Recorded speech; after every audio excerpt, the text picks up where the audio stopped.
paling bahaya dalam sejarah. Eling-eling santri sing khusuk-khusuk. Mulane mboten iki sejarah. Mulane Kiai Maimun, Kiai ngalim rata-rata gedeng santri khusuk dalam hal sejarah. Akhirnya ono kelompok sing sok khusuk, yaiku moh tukaran, ya moh partai, moh kelompok-kelompokan. Ngerasa bener dhewe iku disebut kelompok Khawarij. Wong Khawarij itu darani dosa gedhe murtad saking khusuke. Ora ana dosa cilik, kabeh dosa iku gedhe. Mergo dosa iku bentuk pelanggaran terhadap Allah Subhanahu wa taala. Wis entek khusuk wong Khawarij. Ora ana wong khusuk dalam sejarah kaya wong Khawarij. Tapi saking khusuke duwe akibat Ali yo darani salah, Muawiyah yo darani salah. Ya kok wong saiki PKB darani salah, PKNU darani salah, NU darani salah, Muhammadiyah darani salah. Dekne mau klunak-klunuk ning kamar ora tau gawe madrasah, ya ora tau mulang ngaji. Paham nggih? Ya ora tau dadani umat, mau pertuntang-pertuntung. Iku Khawarij ngono jenenge apa? Khawarij. Saelek-eleke partai iku sering duwe paguyuban, ngrudak-gruduk istighosah mbok gawe sekolahan. Saelek-eleke partai. Saelek-elek ormas yo sering gerakno masa nganggo kebaikan. Tapi sak soleh-soleh wong dhewean paling klunak-klunuk. Padahal nek nggih madrasah dhewe, nek ora gawe proposal lho. Nek ora ngono donyane entek, padahal donyane mok sapi kuru entek. Iku nggo pondasine tok ora cukup. Nggo pondasine tok mboten apa? Cukup. Wis wong soleh paling apik sak donya, mulyane niat gawe masjid lho. Ndadekno pondasine tok tanpa gretok ora ngarah cukup. Ada sing rapati sholat lewat partai proposal sana sini masjidnya jadi mewah mbok duit subhat mbok haram mbok abang mbok ijo mbok. Akhirnya wong Khawarij gawe satu kelompok sing ngalalno darahe Ali yo ngalalno darahe Muawiyah. Akhirnya matek dipateni wong Khawarij. Sampai sekarang para teroris, para bom bunuh diri itu rata-rata berangkat dari orang yang sudah anti sama kepartaian, anti sama golongan, merasa suci sendiri, kemudian banyak terjadi bom bunuh diri dan sebagainya. Itu sejarahnya panjang. Memang samu gampang tapi urip. Sebab itu semenjak itu sudah ulama-ulama itu tidak senang sama orang yang merasa sok suci sendiri, benar. Loh, saya sering ditanya, Gus, sampean itu kan tidak berpartai. Terus kalau organisasi di Indonesia yang sampean ikuti apa? Tak jawab. Asal NU atau Muhammadiyah itu mayoritas, saya hanya ada di antara dua itu. Asal mayoritas, masih mayoritas. Soal aku tidak pengurus, memang tidak pengurus, tapi saya milih di antara NU atau Muhammadiyah. Asal masih mayoritas. Secara organisasi lah. Bahwa per detail perilaku kita karena kita punya ilmu, ya mungkin kita punya keekhasan sesuai kapasitas masing. Tapi kita harus milih salah satu NU atau Muhammadiyah. Karena ya Nabi sering pesan bahirul muslimin wa man sadza fin nar alaikum bil jamaah fa inna yadawahi ma'al jamaah wa man sadza fin nar. Kamu harus ikut kelompok mayoritas. Kamu nggak boleh hidup sendiri. Wa man sadza fin nar, yang merasa benar sendiri masuk neraka. Ya karena itu tadi ada madrasah karena dibikin kelompok NU. Nanti ada sekolahan modern yang menjadi izzatil Islam wal muslimin melawan wong Kristen atau wong fasik, ya sekolahan Muhammadiyah. Ngerono madrasah, ono turutan, ono lagar penceng, jasane wong ono sekolahan sing iso bersaing mbek non muslim wae Muhammadiyah. Ya itu saja kita. Karena kalau tidak direduksi begini, kita akan ikut kelompok-kelompok kecil yang merasa benar sendiri. Misalnya kelompok-kelompok yang kecil-kecil sing aneh-aneh. Itu kan mereka lebih orisinil. Tapi saat orisinil kelompok kecil tuh luwih ngeri. Misalnya kayak kemarin ada kelompok An-Nazir. An-Nazir mungkin dia bisa ngepas no dawe Nabi yang sing rambutnya diping nih loh, sing tenggene japos bodone beda mek bodo kita. Saya tuh pernah melihat di Metro, ini cerita intelektual, pernah lihat di Metro wawancaranya ketua Jamaah An-Nazir. Itu dalam banyak hal memang mereka ingin memiripkan sama Nabi. Misalnya rambut dipilok diping. Dalam sejarah sampean takok ahli hadis, memang Nabi Sayyidina Abu Bakar itu rambutnya apa di apa itu disemir. Terus mereka kalau sholat isya itu akhir, katanya Nabi kalau sholat isya sulusul lail dan sebagainya. Tapi apa sisi yang dari itu terus kemudian merasa persis Nabi? Wong Nabi itu macam-macam. Beliau hidup itu berapa tahun? 23 tahun. Semenjak beliau jadi Nabi itu ngalami kenabian pinten 23 tahun. Dan itu punya ikhwal-ikhwal yang rawan ada nasah mansuh. Seperti sekarang di Pondok Indramayu, di mana-mana ada satu kelompok yang nganggep kehidupan sekarang itu adalah periode Makkiyah. Periode Makkiyah itu satu periode yang dimana sholat cek rapati wajib, zina rapati haram, nyabu rapati. Ya ada kelompok-kelompok di kota-kota begitu. Di kota-kota juga banyak orang yang sama orang zina itu biasa, sama orang nyabu biasa. Mereka sendiri tetap mengharamkan zina, tapi nggak perlu dilawan. Sehingga polemik ketika FPI begitu, ada yang mengatakan periode sekarang itu mirip Makkiyah, di mana kemungkaran nggak perlu dilawan, yaitu bil hikmati wal mau'izatil hasanah. Ada orang yang menafsirkan Islam sekarang itu sudah periode Madaniyah, sehingga kemungkaran harus dilawan. Yang kayak FPI itu yang anggap sekarang sudah periode Madaniyah. Lah itu kan artinya begini, semua itu toh mengklaim mirip-mirip niru Kanjeng Nabi. Masalahnya semua itu juga ngeklaim mirip-mirip niru Kanjeng Nabi. Nah, terus kemudian ini cerita Malik ahli sunnah. Kemudian sejarah memanjang. Sausi Ali bin Muawiyah keok, Sayyidina Ali keok di putra Sayyid Husain. Sayyid Husain kon ngakoni pemerintahane Yazid teng Syam. Sayyid Husain boten kersa. Idzan al mautu khairun bi. Kalau begitu lebih baik mati. Terus dibantai teng Karbala. Bonus. Ketika dibantai di Karbala malah melahirkan trauma lagi. Wong Islam sing model tipikal Sunni tetap melok Yazid. Tipikal Sunni bukan Sunni, tipikal Sunni. Artinya melok Yazid wes ora usah dituntut dendam, malah ra ono bare. Akhirnya gak dendam. Kelompok Syiah iku apa-apaanan, putune Nabi kapundhut kok dingin-dingin saja. Kudu ono revolusi, akhirnya revolusi. Ngelahirno kelompok Syiah kanthi sak mangke. Karena kelompok Syiah itu berangkat dari tragedi Husain, semua penanggalan Syiah mengacu 10 Muharram di tanggal kabudute Sayyid Husain, dan revolusi Syiah selalu mengacu kebangkitan Sayyid Husain. Nah ahli sunnah mulai dulu karena melihat fenomena semua macam-macam pokoknya kayak orang Indonesia saiki. Dan buatan derek-derek itu mulai dhisik. Bon, begitu terus sejarah sampai lahirnya sejarah intelektual. Nah sejarah intelektual sejarah paling nakalan. Jadi mau resiko terus ujuk-ujuk dari sejarah intelektual yaitu yang diikuti kados Mbah Hasyim Asy'ari, Mbah Fadl, ulama-ulama. Terus wonten panduan ahli sunnah secara gampang. Artinya secara gampang begini, ahli sunnah itu siapa? Orang yang dalam bermadzhab fikih mengikuti ahadul madzahib al-arba'ah. Orang yang dalam ilmu kalam mengikuti Abu Musa al-Asy'ari atau Abul Hasan al-Maturidi. Orang yang dalam tasawuf mengikuti Imam Junaid, Abul Qasim al-Junaidi atau Syekh Abdul Qadir al-Jilani. Ya begitu. Tapi kan mereka-mereka yang jadi panutan kita kan orang yang baru datang kemarin. Masa sahabat sabarani ahli sunnah? Tabiin, masa tabiin pengikut Abu Musa al-Asy'ari? Bisa endi tabiin Abu Musa al-Asy'ari? Masa Sayyidina Umar pengikut Imam Syafi'i? Wong dhisik Sayyidina Umar. Nah itu jenenge pembakuan sejarah secara intelektual. Artinya karena mendefinisikan ahli sunnah itu kangelan. Sebabnya ahli sunnah itu wong sing ciri utamanya itu Syafi'i atau Maliki atau Hanafi. Dalam akidah ada Asy'ari atau Matu. Ya hanya begitu saja. Ya sesuai secara kultural kalau di Indonesia ditarif ahli sunnah sapa ya nak NU ya Muhammadiyah. Karena Wahabi itu klaim ahli sunnah, sama jangan salah paham. Wahabi sendiri itu menurut konvensi internasional itu masih ahlus sunnah. Yeah. Dalam seminar-seminar OKI sedunia Wahabi itu masih kategori ahli sunnah. Muhammadiyah termasuk masih kategori ahli sunnah.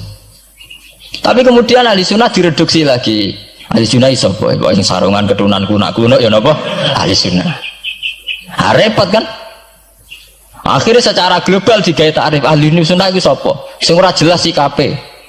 Lah anak Syiah sing wani Amerika, itu takrif itu berkembang terus. Kok kebetulan Syiah diwakili oleh Iran, mulai dhisik ciri utamane Iran wani Amerika. Enggak dong, Iran nanti di presideni Shah Iran. Shah Iran itu Pahlavi bonekane Amerika. Terus digoleng ambek monarkine Khomeini mbek Ali Syariati. Semenjak itu Iran identik mbek wani Amerika dimulai zaman era revolusi sinten Khomeini. Badhe niku Rafsanjani nggih masih wani Amerika. Terus sama kayak Ahmad bin Nijat nih. Mulai rian Iran mau di ciri khas sebuah negara yang wani apa? Amerika. Wani tenan Bores pokoknya jadi sejarah. Dene wis duwe sejarah ciri khasnya wani apa? Amerika. Nah sesuai dari tarif.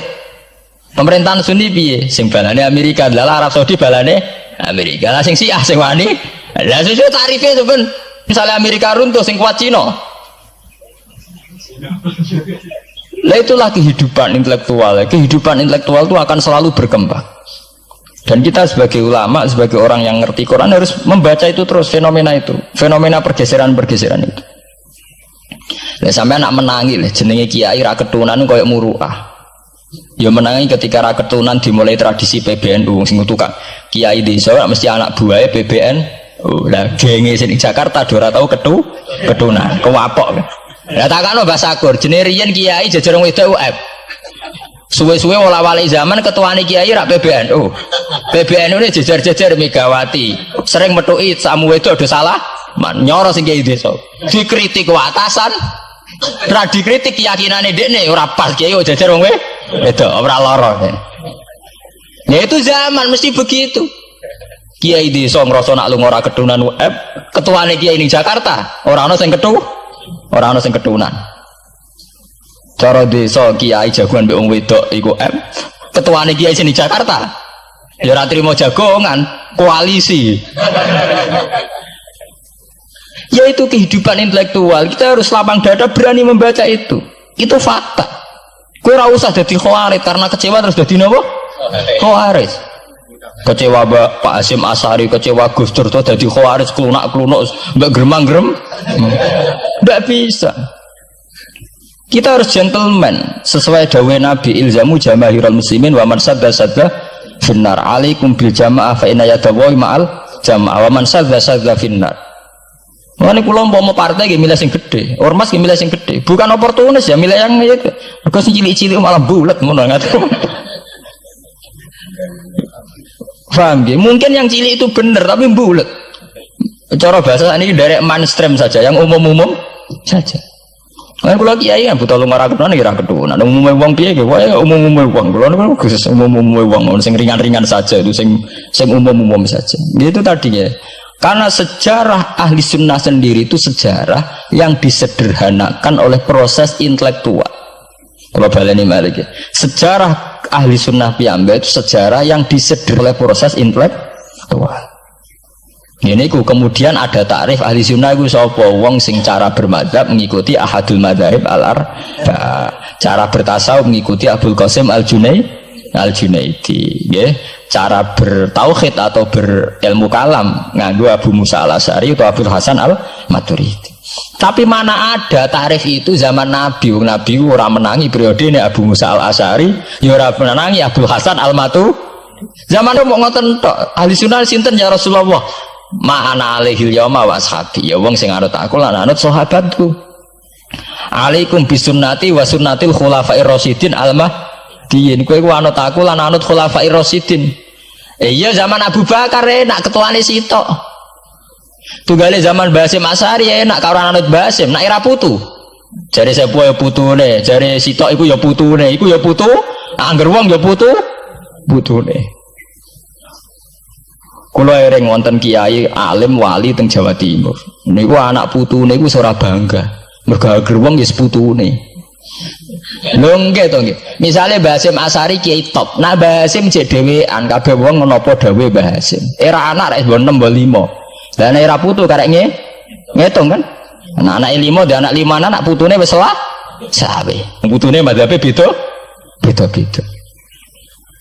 Wong kula mondok sarang nggih menangi. Istilah sarang riyen Bani Ghazali, madrasah sarang namine Madrasah Ghazaliyah. Era Mbah Ahmad Bani Ahmad. Era Mbah Zubair Dugdeng, alim terkenal istilah Bani Zubair. Samangke pun benten malih. Putrane Mbah Zubair itu banyak.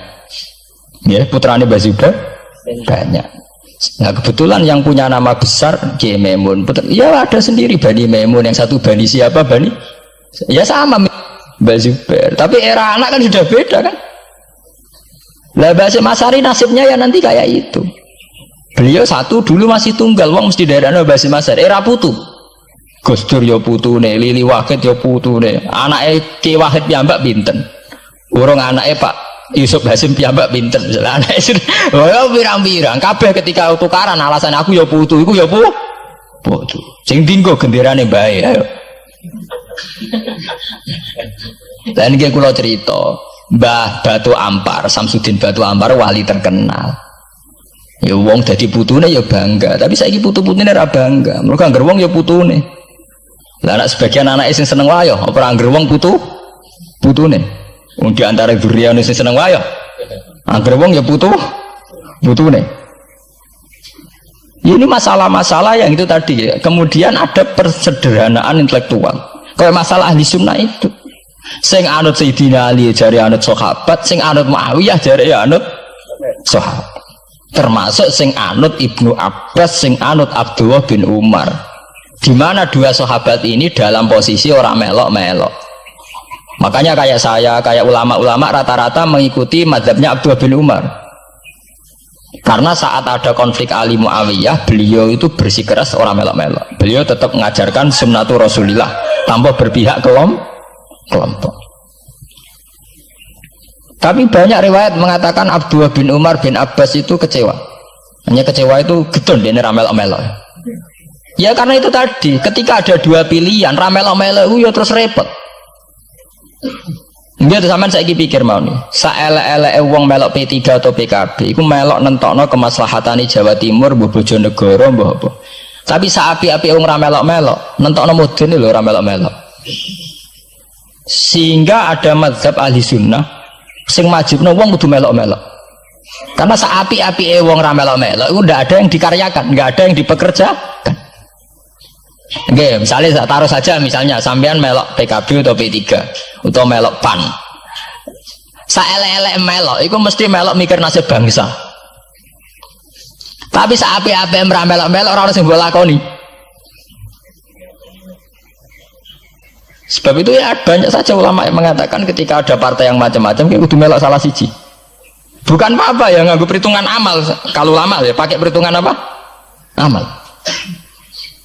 Sebab itu ketika ada waqatil Jamal, ketika Sayyidina Ali bentrok be Aisyah, itu ya sahabat ada yang melok Aisyah, ada yang melok Ali, ora kok terus muni ra melok.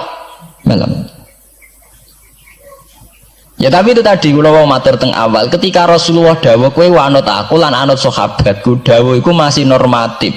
Artinya normatif ketika sahabat kepemimpinannya tunggal jelas anut Abu Bakar. Lah nek saiki sahabate dhewe wis tukaran. Iku tunggale ana wong dawuh kowe anut kiai, mati urip donya akhirat anut kiai. Lho urusane kiyaine dhewe wis beda be. Ngono urusane kiyaine dhewe wis beda. Nah iya misalnya kiai PKNU kan ngono alasane kowe anut kiai, anut sapa ora anut ya, empun mbah tapi kiai kula P3 mau cari kiai P3 aku mati urip anut kiai empun anut mbah cuma kiai kula PKB. Nah ini masalah lah ahli sunnah itu kayak itu posisinya itu begitu. Nah, kemudian konvensi internasional mengatakan daripada bulat ngono terus dibakukan secara intelektual dan diikuti oleh Mbah Hasyim Asy'ari, Mbah Fadl, ulama-ulama Indonesia terus gawe takrif sing sederhana. Ini terus dibakukan lewat kitab Al-Kawakibul Lama'ah sing disahkan Muktamar teng Jombang. Ahli sunnah pokoknya panduannya begitu. Fikih aja sampai metu ka madzhabul arba'ah. Tauhid aja metu ka Abu Musa Al-Asy'ari atau Abdul Hasan Al-Maturidi. Tasawuf anut Imam Abdul Qasim Al-Junaidi atau anut si Abdul Qadir Al-Jilani. Ya, atau Imam Ghazali ya kayak itu. Artinya umpama bebas ngeri. Misalnya bebas ngeten. Fikih anut Dawud Adzairi, ora selingkuh terus gitu misalnya. Wong Dawud Adzairi syaratnya kawin kaya wong selingkuh. Mesine fikih anut Dawud Adzairi gak barbaran. Oleh kawin mut'ah, oleh kampung apa wali. Ora seneng hotel seksine supir tok terus kawan kawin. Lah umpama tasawuf anut Ibnul Arabi utawa anut Al-Hallas. Apa wahdatul wujud kabeh manunggaling kawula ing Gusti. Untuk nggak tahu kita tasawufe kon anut Abdul Qasim Al-Junaidi sing kaya umume wong. Beliau sebagai ulama ya mulang ya kumpul wong. Lah munggo tasawufe anut Ibnul Arabi. Apa ora wahdatul wujud utawa anut Husain Al-Khallat apa ora dadi Siti Jenar. Paham ya? Jadi ora gunane dibatasi, nek ora dibatasi liar tenan.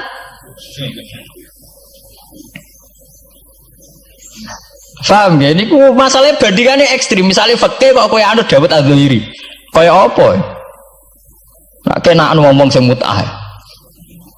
Malah anggar ngaji muin Wahab anggar nyritakno syaratnya kawin nganggo wali khilafan di Dawud Adz-Dzahiri, nganggo syahid ya khilafan di Dawud. Mergo cek dendam ulama-ulama beda Dzahiri. Syaratnya kawin kok gampange ngono. Paham ya? Lah santri dendam mbek madzhab dhewe mergo syaratnya kawine santri kudu nglibatno bapake wali. Lah kadang bocah wis pacaran bapake ra setu. Dadi santri rata-rata nganti-nganti Joko tuwa ya korban madzhab Syafi'i. Mergo bocah wis gelem bapake ora gelem. Lah bapak ning gone fikih Syafi'i dilebokno rukun. Dilebokno napa? Rukun. Angel langkane. Lah ya ahli sunnah itu terus disederhanakan. Kula nggih matur nuwun nggih. Saya pikir kados Mbah Hasyim Asy'ari, kados Mbah Fadl, Kiai Memun, Kiai yang alim riyen Mbah Maksum, Bali Maksum yang bertanggung jawab terhadap proses kesederhanaan ini. Tapi kita harus terima kasih. Lewat muktamar di Jombang atau musyawarah besar tidak tahu saya, itu yang jelas di Jombang itu disederhanakan tuh mudah. Ya tadi andai kan tidak disederhanakan begitu, kayak kasus-kasus di kampus itu. Di kampus karena saking hormatnya terhadap nilai intelektual, tasawuf manapun diambil, termasuk tasawufnya Jalaluddin Rumi, tasawufnya Ibnul Arabi, tasawufnya Husain Al-Hal. Nah, sehingga mereka enak saja wae Jumatan untuk nganggo tarian, jenis tarian Rumi, gak usah Jumatan. Ke tarian Rumi ya ibadah, Jumatan gitu. Kan dari Rasulullah Shallallahu Alaihi Wasallam itu harus ditulis, karena hanya dengan ditulis ilmu itu abadi. Nggak boleh riwayat itu hanya berdasar karena kamu hafalan mundobit itu terus tidak nulis, tidak boleh. Kita itu punya pengalaman buruk dan itu eman betul. Gini ku fiqhul Les bin Sa'ad. Al-Les afqahu min Malik, dari Imam Syafi'i. Al-Les afqahu min Malik. Illa anna ashabahu dayya'uhu, kata Imam Syafi'i.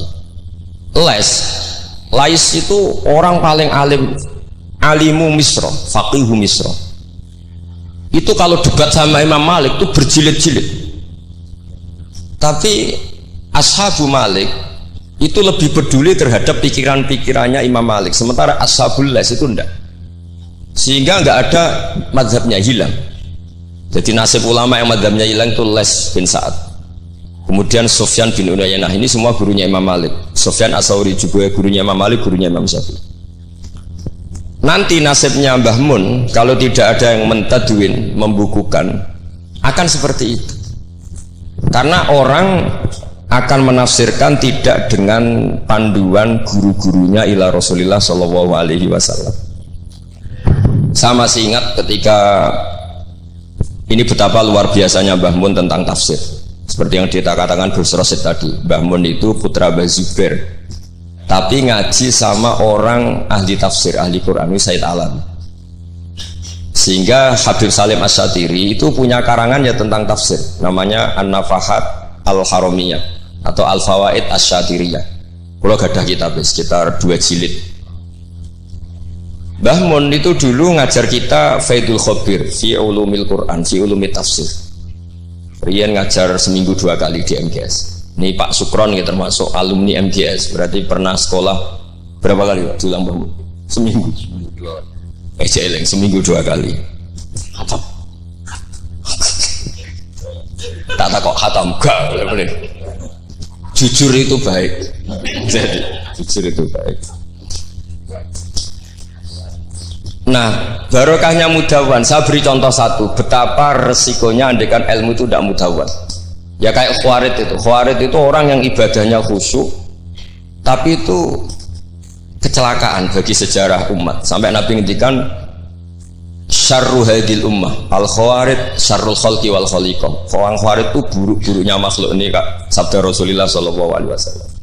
Karena orang Khawarid itu menganalisis nubuah itu dengan pikirannya sendiri, bukan dengan pikiran sing mudawan musalsal ila Rasulullah sallallahu alaihi wasallam. Saya beri contoh yang paling gampang. Ketika Nabi Fathu Mekah itu kan corong Jawa kudune kaul itu semangat tawaf. Tapi Nabi unik, semua sahabat itu tofu mus'atan, semua tawaf secara jalan kaki. Padahal kayak apa kita diusir dari Mekah, kayak apa kita meninggalkan Mekah secara tidak terhormat. Mestinya Fathu Mekah yang diperjuangkan mati-matian itu menjadikan hal yang luar biasa. Dan kita punya kaidah al-ajur bi qadrit ta'ab, bahwa pahala itu sesuai tingkat kesulitan. Tapi Nabi itu unik, semua sahabat itu tawaf jalan, tapi Nabi itu tawaf rakiban. Nabi dengan santainya naik unta, kemudian beliau tawaf. Itu andai kan tidak ditadwin, tidak dibukukan oleh ulama-ulama, termasuk Imam Nawawi yang ngarang Majmu', maka orang Khawarij atau yang sejenisnya, nggak usah diterjemah garis keras atau garis apa nanti sensitif, pokoknya Khawarij dan sejenisnya. Dan itu di Mekah, jadi kamu jangan ngait-ngaitkan dengan Indonesia. Itu mesti menafsirkan kok enak Nabi lengas-lengas numpak unta sing liyane mlaku. Tapi barokahnya tafsiran ulama itu dibukukan.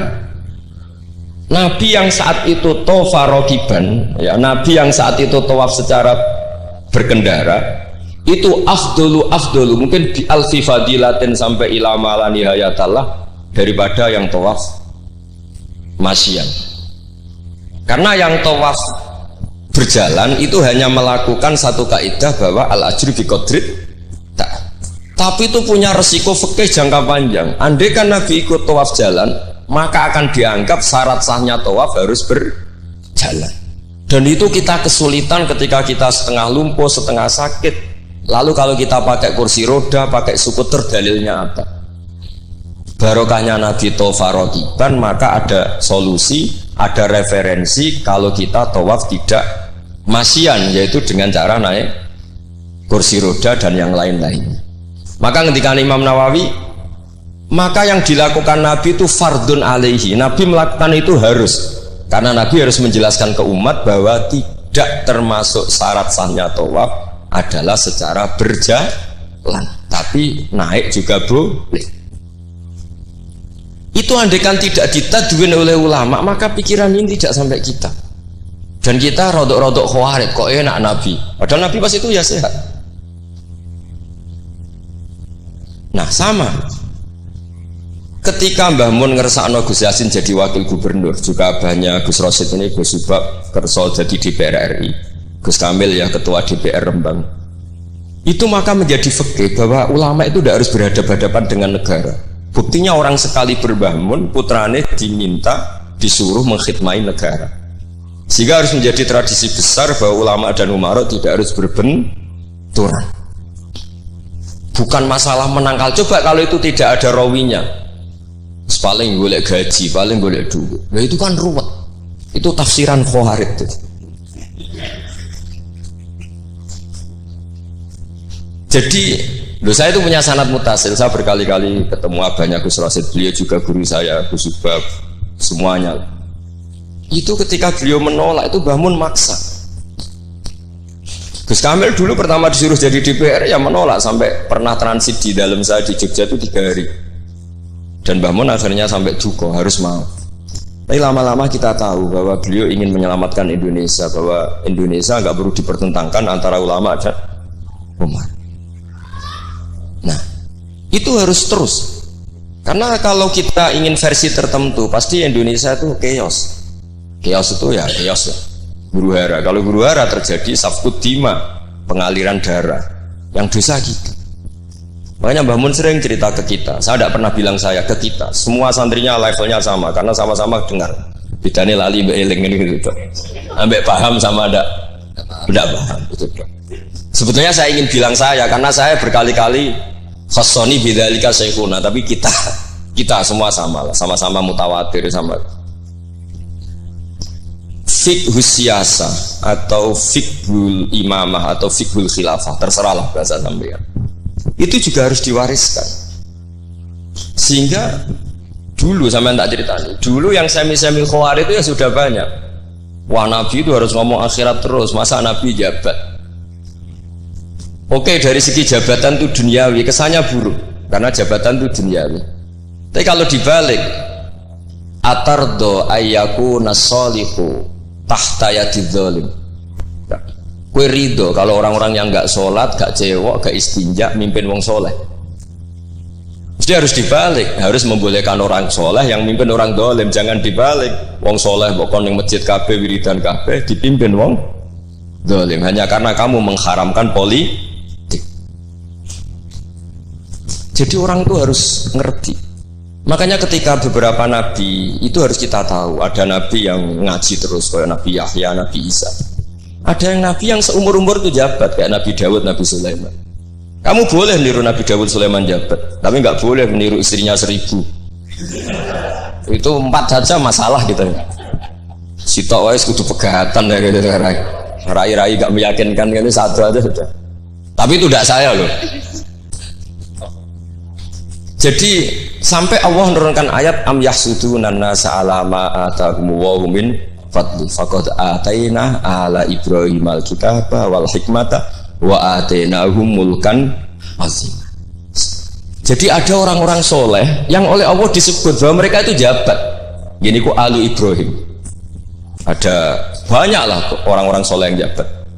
Mereka adalah orang-orang yang tak kasih kitab, tak kasih hikmah, tapi ya wa atainahum mulkan azim. Ketika Mbah Hasyim di putra Gus Wahid jabat, dulu Mbah Wahab Hasbuwah dia anak Gus Wahid juga jabat. Mbah Mun punya putra Gus Bab, abahnya Gus Rosyid dulu ya DPR RI, Gus Yasin wakil gubernur. Ini kita sebagai muridnya Mbah Mun bukan melihat urusan jabatan, urusan bahwa kita ikut berbakti sama negara. Makanya ketika Mbah Mun kapundhut hari Selasa tanggal 5 Dzulhijjah, itu saya masih ingat betul. Ketika itu saya di dalam, ada Gus Subab, ada Gus Naji, ada Gus Kamil, ada semua lah. Itu mereka itu kelihatan apa ya, masih nggak sadar kalau abahnya wafat. Kelihatan senang. Senangnya itu karena mereka menyaksikan betapa yang diinginkan Mbah Mun itu kesampaian. Beliau-beliau ini cerita, Mbah Mun itu cerita gini, Cung, aku nak mati Jumat berarti aku wali, nak mati Selasa aku ya wong alim. Jadi berarti beliau itu milih jadi orang alim. Jadi dia relax. Terus ada beberapa apa ya, uang lah atau apalah. Kata beliau sama Gus Subab, bilang ke Gus Subab, bab iya aku nak teko balekno, nak ra teko bagi ning anak-anak. Jadi semua dipersiapkan. Begitu mudah beliau melihat kematian, melihat kapundhut, melihat seringan itu. Karena kerinduan seorang wali atau orang soleh kepada Allah itu rindu sekali. Dan ini kita harus punya riwayat, dan itu menjadi fikih besar. Nggak boleh kamu pakai fikih khawarij. Kiai kok jabat, kiai kok kedonyan. Misalnya ono kiai wong soleh ora oleh kedonyan, terus saiki wong salat buruhe wong ra salat, kowe rido? Wong salat buruhe wong ora salat, mergo sing salat kok kon melarat. Dadi nak fikih aja fikih khawarij.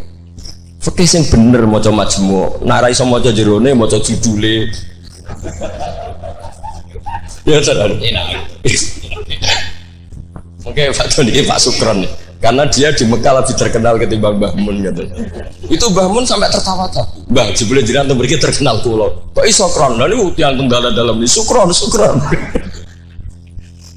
Ya jadi Mbah Mun punya murid ya macam-macam. Ada yang kayak saya, ada yang kayak Pak Sukron. Makanya saya pertama datang, Sukron dikur, jarang enten, celok, nak agak teko agak gelem isi aku. Terus datang. Tadi bisi saya, Gus aku di foto, nak raja jerjeran gak di foto. Terus saya bilang gini, saya itu kalau di mana-mana sering jejerong putih, lagi ki jejerong ireng aku. Semoga ini kafarohnya saya jejerong putih-putih. Jadi saya teruskan lagi ya, harus selalu ada riwayat. Makanya saya alhamdulillah pernah diminta Gus Subab itu ya guru saya, beliau baca manhajnya fikihnya Mbah Mun di acara kesekian harinya Mbah Mun wafat. Karena saya masih ingat betul ketika di Medina saya sering digandeng Mbah Mun. Hak Sholahuddin Al-Ayyubi nganti pinter ngono iku jarine mergo murid Imam Ghazali. Tapi jarine hak muridé ibu putu murid. Terus saya bilang putu murid ya impun nanti kula hitung nak murid mboten pas, mboten tok waktune. Yes putu murid. Karena saya pernah di masjidnya Sholahuddin Al-Ayyubi di mimbarnya. Itu futuhatnya itu sekitar 815. Jadi kalau tak hitung Imam Ghazali lahir 410, 450, wafat 505, kayaknya betul menang. Oh ya senang ngono putu murid. Itu beliau punya konsep mengalahkan pasukan salib, itu yang dipakai itu kitab Ihya.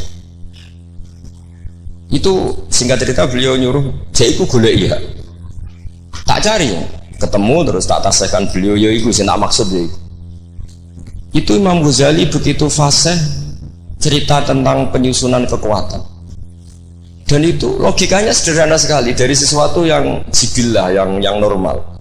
Misalnya begini ya, al insan abdul ihsan, bahwa manusia itu pasti menjadi budaknya kebaikan.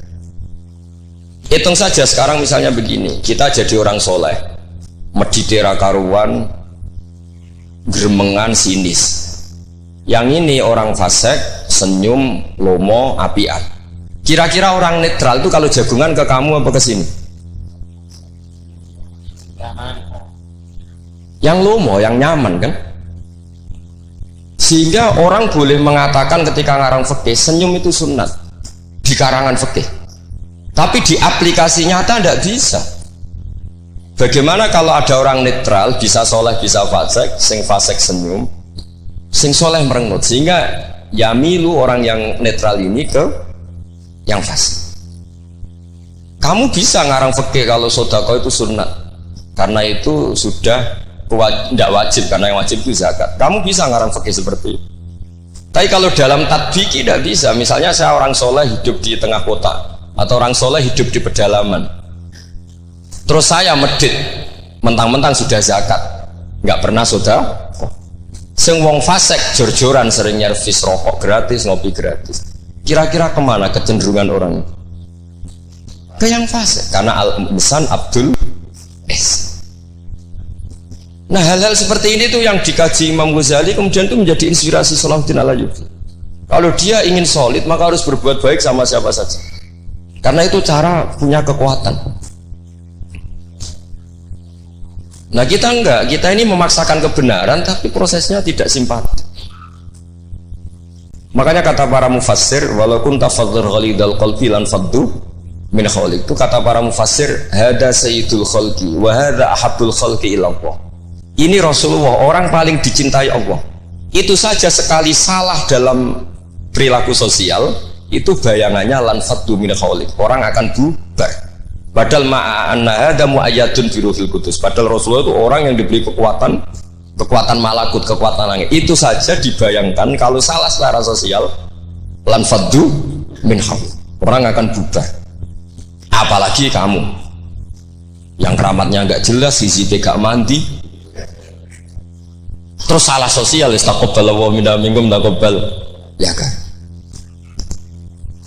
Sehingga Mbah Mun itu baik sama siapa saja, termasuk baik sama Megawati, sama apa saja. Bahkan beliau sebelum haji sempat ketemu Megawati, dan beliau sebelum itu ya pernah bilang ke saya, ke kita lah, ke kita, aku ketemu Bu Mega dan Indonesia itu damai. Makanya ketika beliau kabundut Dzulhijjah, itu min asyuril hurum, karena al-asyurul hurum itu ada 4, Dzulqa'dah, Dzulhijjah, Muharram, Rajab. Beliau kabundut 5 Dzulhijjah, bulan yang termasuk sakral di Islam.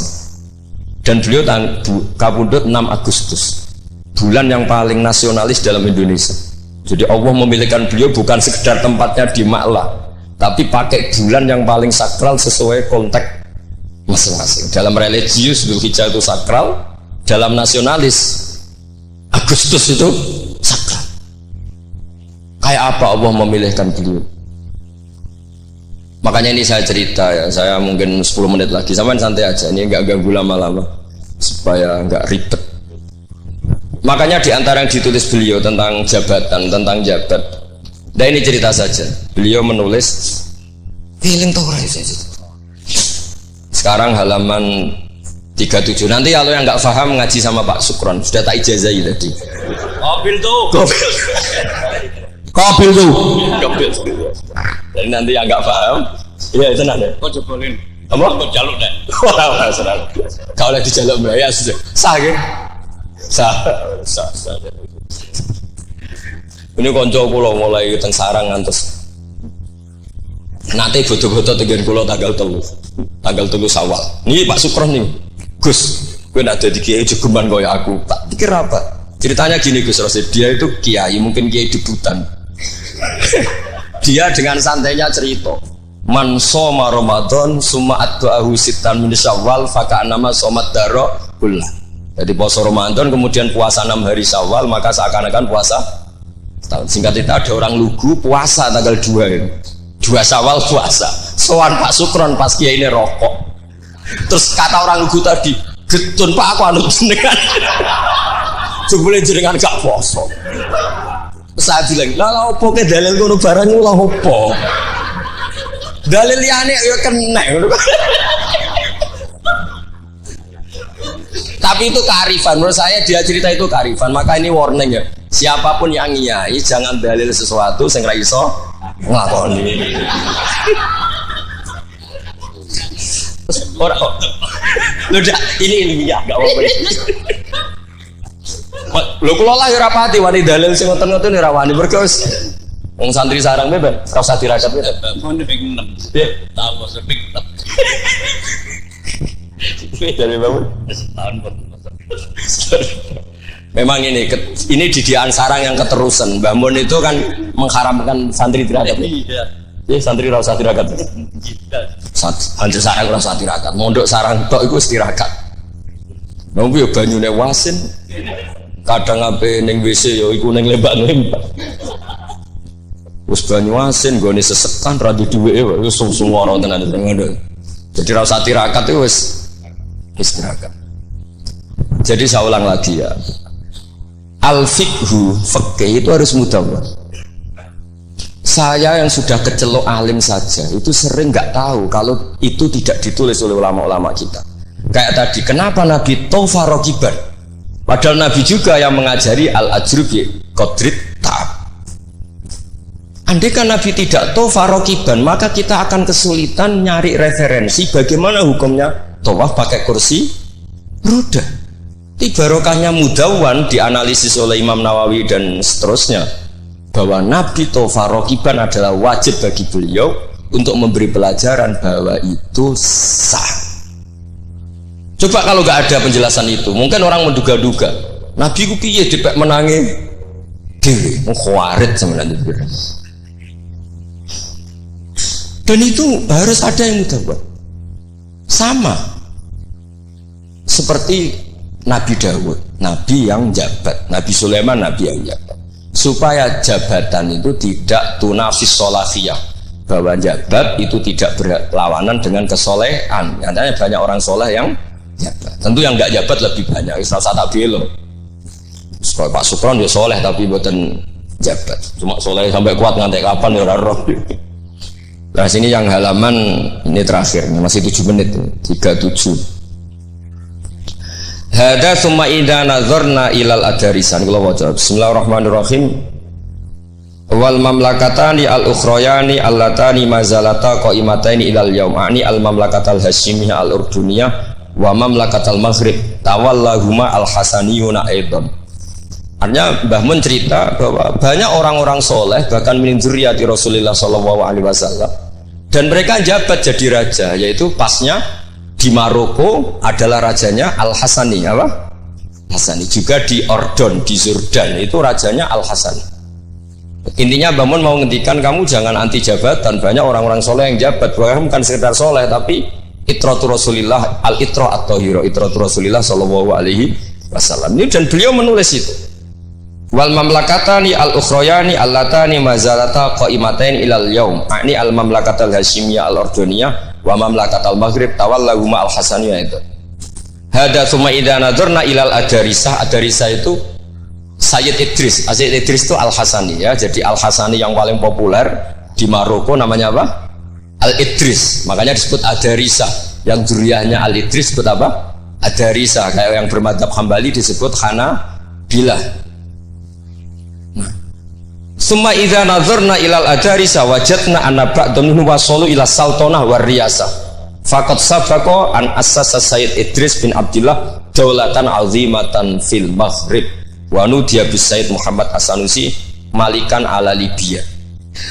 Jadi ini saya mau cerita Mbah Mun itu satu khazanah besar, melahirkan murid-murid yang alim alamah ya banyak sekali tidak bisa dihitung.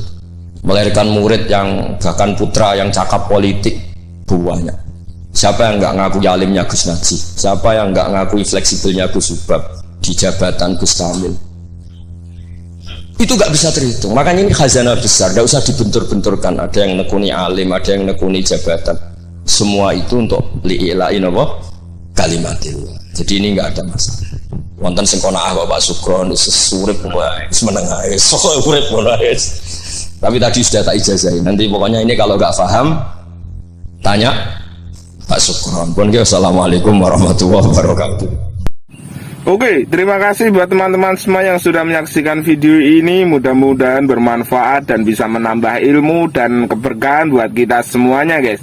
Dan oke, buat teman-teman semua yang baru gabung di channel ini, jangan lupa like and subscribe dan nyalakan tombol notifikasinya biar nggak ketinggalan video-video terbaru dari channel Sahabat Orchid TV, guys.